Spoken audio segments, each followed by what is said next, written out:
Hello friends, welcome to the stream of rural governance, growth and strategies. Today we shall be discussing on rural economy in India.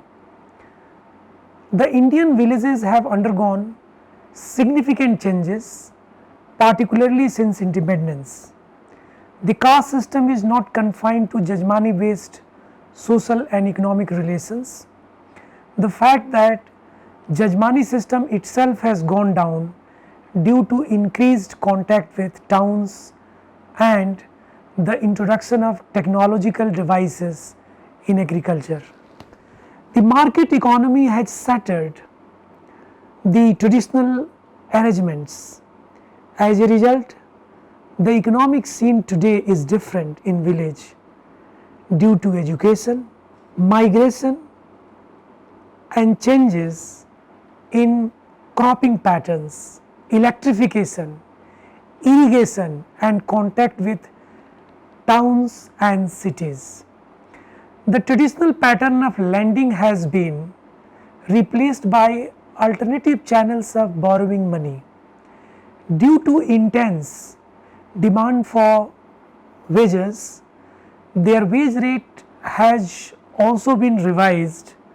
It has rather gone up. This has capacitated them with bargaining power. The rural economy is analyzed in terms of agriculture, fishery because in 1957 MP government provided the status of agriculture, animal husbandry and dairy production. Agriculture is dependent on the quality of soil, mausam, irrigation and fertilizer for Rabi and Kharif crops. Rabi means wheat, mustard, grams etc. Kharif, rice, cotton etc. and Jayat like watermelon, cucumber etc.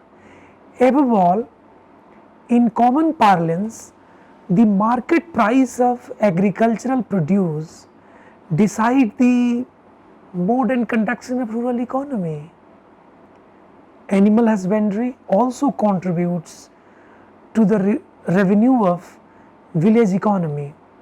The other contributing sources to rural economy are, for example, land as a resource, forest produces and so on. However, agriculture has a strong contributions to our food, raw materials and so on. Therefore, it forms the foundation of national development. If agriculture products increases, the national economy will definitely receive a positive impact.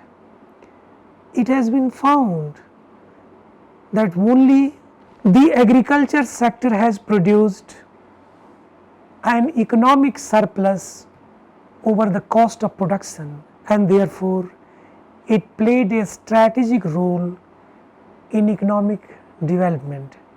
However, the understanding of the rural economy in India would help us assess the impact of policies.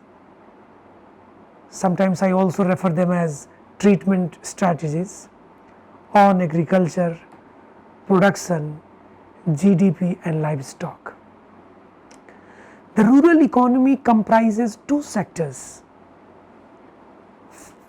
The first is agriculture and the second is non-agricultural. The agricultural sector is about cropping pattern, their input cost and pricing in the market economy. The non-agricultural sector consists of several economic activities such as cottage and village industries, khadi, handloom, handicrafts, trading of general goods, small shops, petty traders etc. The non-agricultural sector has been growing at a faster rate than the agricultural sector, providing lots of new employment opportunity.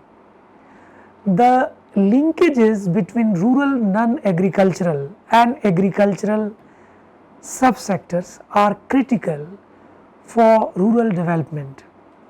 The growth in the agricultural subsector provides an expanding market for consumption goods and agricultural inputs produced by non-agricultural subsectors, whereas agricultural raw materials are processed in rural non-agricultural subsector. The land reforms and green revolutions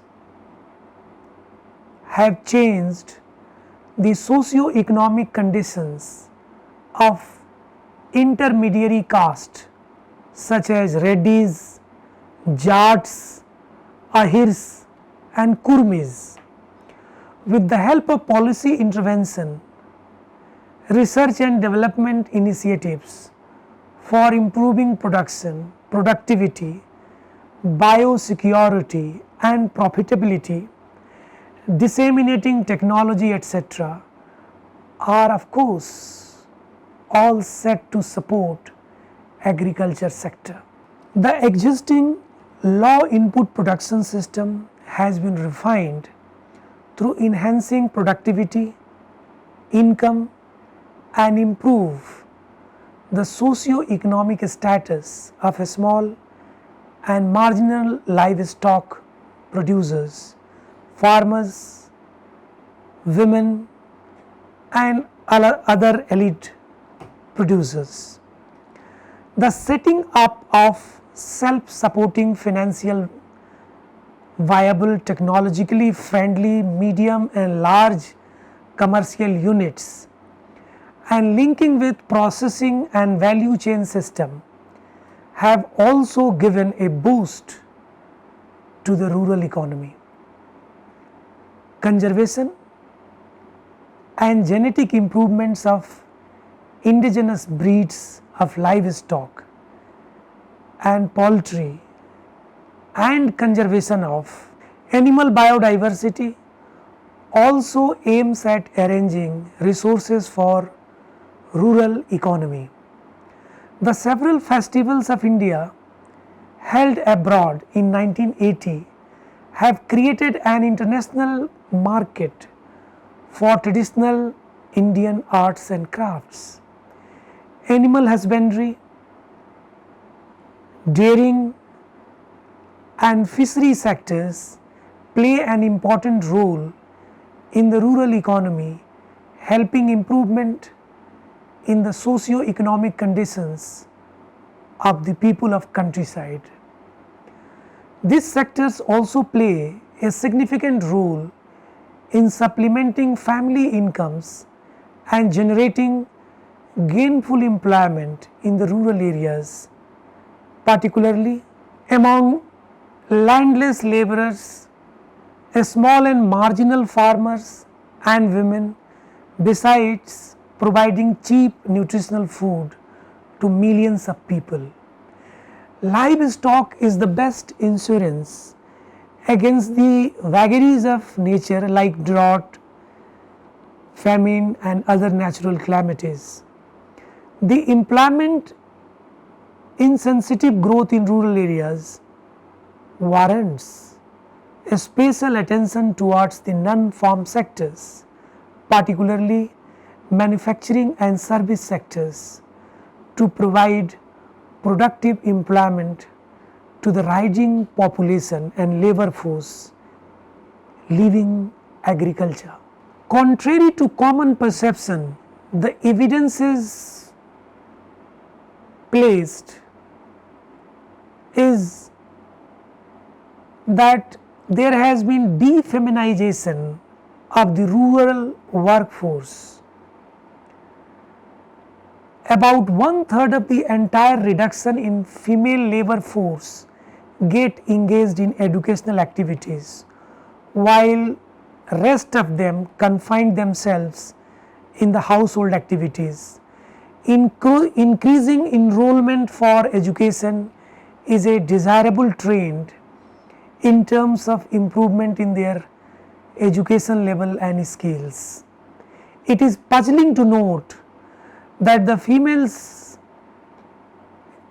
in agricultural labor households do not prefer to go for farm work. Evidences indicate the non-availability of non-farm employment opportunities rather than lack of willingness for outside work as a reason for defeminization of rural workforce. The growth and development of rural economy and population are key to the overall growth and inclusive development of our country. The robust economy of rural India can begin a new era of real inclusive growth and development and bring power to people with a sense of self-respect, dignity, and of course self-dependence. Thank you so much.